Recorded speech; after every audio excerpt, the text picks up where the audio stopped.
और 90 साल का भी जवान हो सकता है और 20 साल का भी वृद्ध हो सकता है। जवानी का कोई शब्द नहीं है, 20 से 40 की जवानी होती है। जवानी का मतलब जब जोश हो वो जवानी है, उमंग हो जब जवानी है, जबरदस्ती मिल जाने की क्रिया को जवानी कहते हैं। उफनती हुई नदी समुद्र मिल जाती है वो जवानी कहलाती है। आकाश से उठती हुई बूंदें एकदम से जमीन से छू लेती हैं वो जवानी कहलाती है। जवानी कोई टाइम नहीं होता, कोई उम्र नहीं होता, कोई समय नहीं होती, और मिलने का कोई क्षण नहीं होता कि 4 बजे मिलना है, 5 बजे मिलना है, कि नदी मुहूर्त निकालती रहेगी तो समुद्र मिल चुकी, फिर नहीं मिल पाएगी। कोई मुहूर्त होता ही नहीं। इसलिए जो मुहूर्त देख करके करते हैं वे सब झूठे हैं, व्यर्थ हैं। मुहूर्त जैसी कोई चीज होती नहीं। जब आपके मन में तरंग उठी, आप उठे, मिल लिए, कर लिया काम, साधना कर ली, सिद्धि कर ली, सफलता प्राप्त कर ली, राक्षस बन गए, देवता बन गए, जो कुछ बन गए बने तो सही, कुछ तो बने आप। राक्षस बने तो घोर राक्षस बने, 2000 लोगों को मारे आप, फिर अंगुली मार डाकू बने। देवता बने तो अपना अद्वितीय बने, कुछ तो बने, अद्वितीय तो बने। भाई ये तो कहूंगा कि मेरा एक शिष्य 3000 लोगों को मार चुका है, हिटलर बन चुका है वापिस, ये तो गर्व से कह सकूं, वो भी तुम नहीं करते। वो गर्व भी मुझे नहीं लेने देते, और शुद्धि में सफलता प्राप्त करेंगे वो गर्व भी मुझे नहीं लेने देते। तब फिर मेरा जीवन तो बेकार गया इस जीवन का। इसलिए इस क्षण को मैंने मंजुल महोत्सव कहा गया। और मंजुल का तात्पर्य फिर ये है कि हम अपने इन क्षणों को, इन दिनों को, इस समय को, चेहरे पर जो कुछ भी आप लेके आए हैं, उदासी, तनाव, चिंता और चेहरे पर एक थकावट, उन सबको गठरी बांध करके वहां ऑफिस में जमा करवा दीजिए। फिर जब जाएं अपनी गठरी संभाल के, नाम लिखा हुआ आप ले जाइए, घर में जाकर के वापस आप पहन लीजिए, मुझे कोई आपत्ति नहीं पड़ी। यहाँ मुझे दुखी मत करिए। मैं मुस्कुराना चाहता हूँ, आप मुझे दुखी करना चाहते हैं। उदास चेहरा लेके मेरे सामने आ जाते हैं, मैं उदास रहता ही नहीं। मैं जो कुछ बात साफ साफ कहता हूँ, भाई ऐसा है, तुम जानो, तुम्हारा काम जाने, इच्छा है करे, नहीं तुम्हारी मर्जी, बस।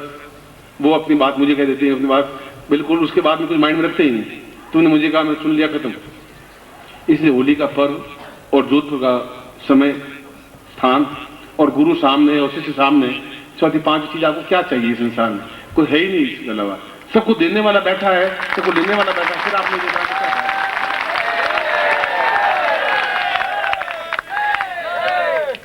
समझ लेंगे तो 2 लाइनें ही बहुत हैं, नहीं समझेंगे तो मैं जिंदगी भर आपके सामने चीखता चिल्लाता रहूं, तब भी कुछ नहीं हो पाएगा। ठोकर लगेगी तो एक बार भी बहुत, नहीं ठोकर लगेगी तो 10,000 साल भी समझाते आए। राम के वशिष्ठ से लगा के आज तो समझाते आए। आदमी वो का वो रहा है, कुछ उसमें अच्छे बने, रामकृष्ण परमहंस बने, विवेकानंद बने, चैतन्य महाप्रभु बने, बुद्ध बने, ये नहीं बने, पर क्षणिक बने, कुछ बने। और मैं पूरी समग्रता को बनाना चाहता हूँ, ये डिफरेंस है। उन्होंने 8 शिष्यों को बनाया, मैं सैकड़ों शिष्यों को वैसा बनाना चाहता हूँ। मेरा और आपका संघर्ष इस बिंदु पर है कि आप जो है वैसा बनना चाहते हैं। मैं आपको बिल्कुल वैसा बनाना चाहता हूं कि जो अपने आप में उस प्रकार का कोई बने ही नहीं, अद्वितीय बने, और ऐसा बना करके छोड़ूंगा ही, ये मेरा धारणा है। और मुझे अपने आप को कॉन्फिडेंस है।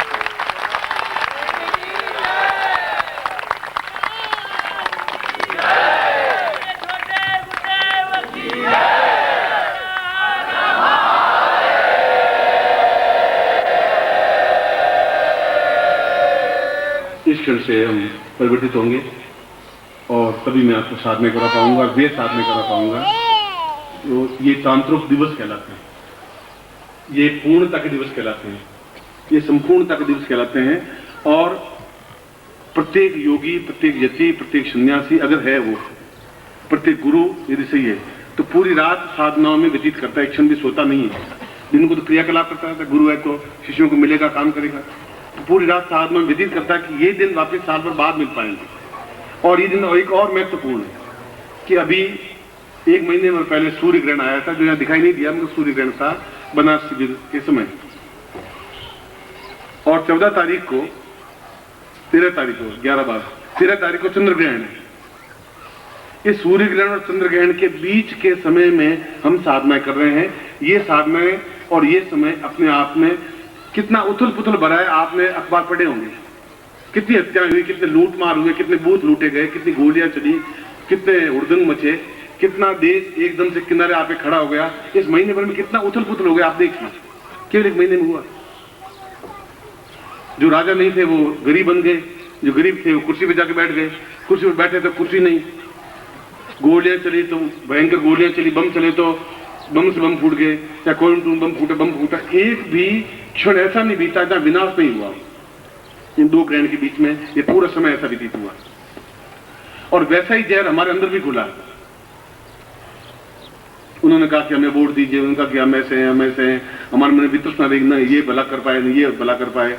आज भी स्थिति ये है कि न ये पार्टी सत्ता पे बैठ सकती है, न ये पार्टी बैठ सकती है, न वो राज्य कर सकती है, न ये राज्य कर सकती है, और हमारे ऊपर 5,000 करोड़ का और कर्जा लग गया, जो आपके टैक्स लग जाएंगे। फिर इतना संक्रमण काल, ये आप देखें आंख खोल के देश को, तो देखिए कि महीने भर में कितनी उथल पुथल हो गई।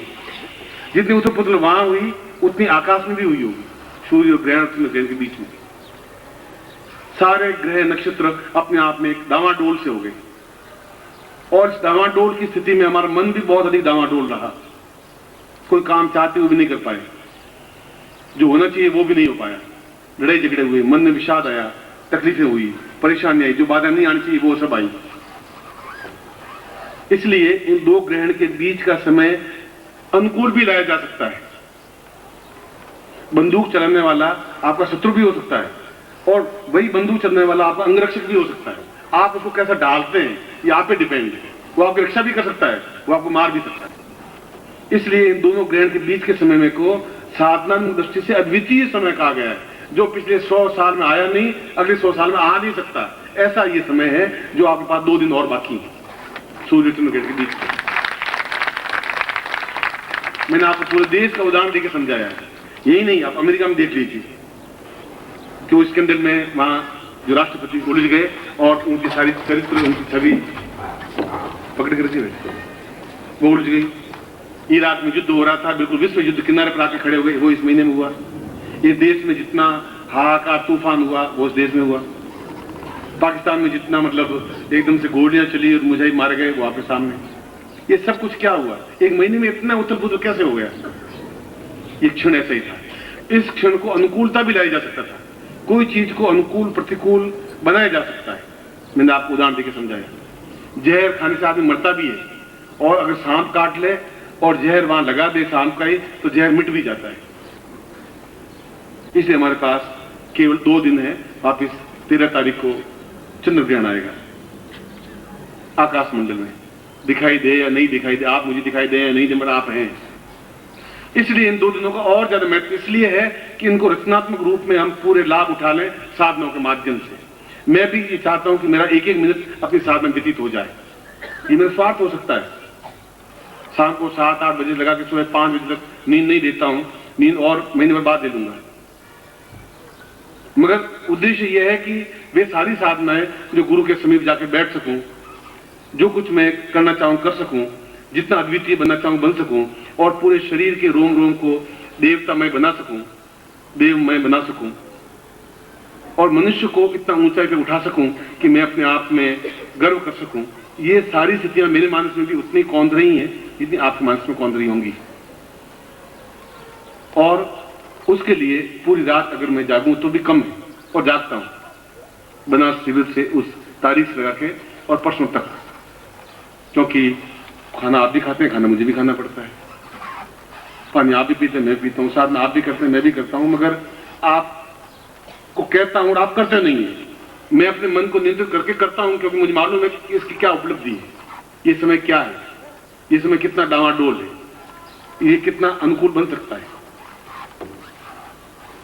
इसलिए ये 2 दिन सामान्य दिन नहीं है, ये ऐसे बिताने के दिन नहीं, गप्पे मार के बिताने के दिन नहीं है। ये तो तड़प करके बढ़ करके उन साधनों को ले लेना है, चाहे वो धन से संबंधित हो, चाहे अर्थ से संबंधित हो, चाहे स्वास्थ्य से संबंधित हो, चाहे मनोकामना पूर्ण से संबंधित हो, चाहे जो भी हो, जो भी गुरु देना चाहें, जो भी आप लेना चाहें। वो तो बार बार रोज आप खाएंगे, रोज पेट खाली होगा। एक बार खाने से जिंदगी भर तो व्यतीत नहीं हो पाएगा। रोज खाने की क्या जरूरत है, रोज साधना करने की क्या जरूरत है?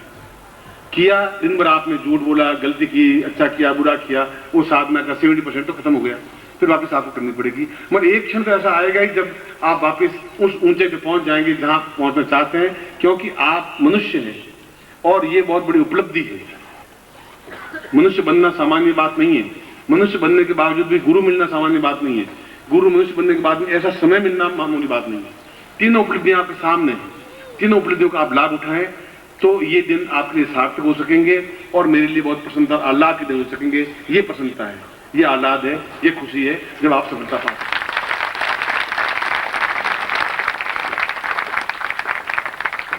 इसलिए बहुत मस्ती के साथ मैं आपको टोकूंगा नहीं, आप कोई गलत काम तो करेंगे नहीं, उत्पात करेंगे नहीं, मगर शालीनता के साथ जितनी हंसी खुशी विनोद मस्ती आनंद लेना चाहें मैं आपके साथ हूं हर क्षण।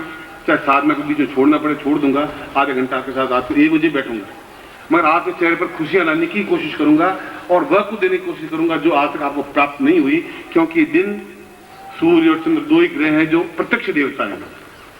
बाकी इंद्र को आपने देखा नहीं, मैंने भी नहीं देखा। कई देवता ऐसे, विष्णु को शायद आपने नहीं देखा, मैंने भी शायद नहीं देखा होगा। शंकर को आपने नहीं देखा, मैंने भी नहीं देखा, मगर सूर्य को मैंने भी देखा, आपने भी देखा है। चंद्रमा को आपने भी देखा, मैंने भी देखा है।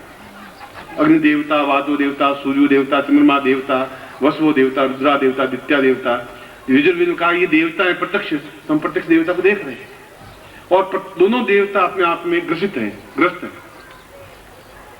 और उस समय अपने आप में बहुत अद्वितीय क्षण होते हैं।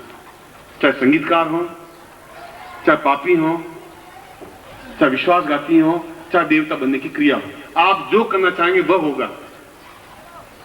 जो असंभव कार्य है, जो डॉक्टर के तुम्हारा पुत्र हो ही नहीं सकता वह हो सकता है, आप लखपति हो ही नहीं सकते वह हो सकते हैं। विधाता आपके बिल्कुल खाली लिख दिया भाग्य तो भी भाग्य को भर सकते हैं। क्योंकि ये दिन ऐसे क्षण मुहूर्त ज्योतिष ने बनाए हैं, वो क्षण मुहूर्त बताने वाला चाहिए जो गुरु समझ तक बता सकता है कि ये क्षण तुम्हारे लिए मूल्यवान है। इसलिए मैंने एक दिन ज्यादा रखा, एक दिन पहले 11 को रखा, फिर 12 को रखा, 12 को समाप्त कर दिया, फिर भी 13 को रखा, इसलिए कि उस ग्रहण का भी पूरा फल आपको मिल सके, लाभ उठा सके। इसी रखना चाहिए।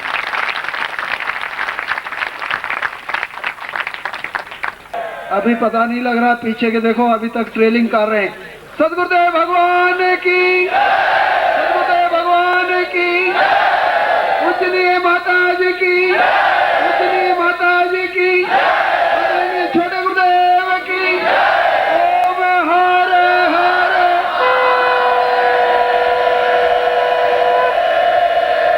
ओम हरे हरे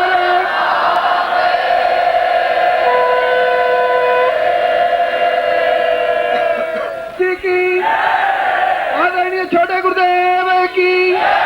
ओम हरे, ओम हरे हरे, ओम हरे हरे।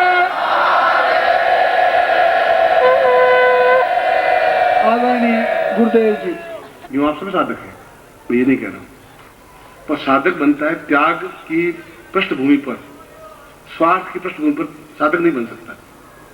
घर बार छोड़ता है तो साधक बनता है, मोह छोड़ता है तो साधक बनता है, मन की गलत वृत्तियों को छोड़ता है तो साधक बनता है। इसलिए साधक का तात्पर्य है कि जो अनुरक्ति प्रदान करता है और उस प्रकार की दीक्षा या उस प्रकार का प्रयोग केवल उस दिन एक प्रयोग एक दीक्षा ही होगी और उस दिन केवल उनको ही होगी जो साधक होंगे, जिनके कार्ड लगे हुए होंगे। इसलिए बाकी लोग फिर निराश नहीं होंगे। गुरु जी इतना महत्वपूर्ण क्षण 100 साल में आया और हम वंचित रह गए। मैं आपको पहले से ही इसलिए कह रहा हूं कि प्रत्येक रात्रि को तो एक निःशुल्क प्रयोग करवाऊंगा ही, जो भी साधक होंगे उस दिन विशेष रूप से दीक्षा और प्रयोग दोनों करवाऊंगा। इसलिए आप में से अधिकांश लोगों को ये होना चाहिए।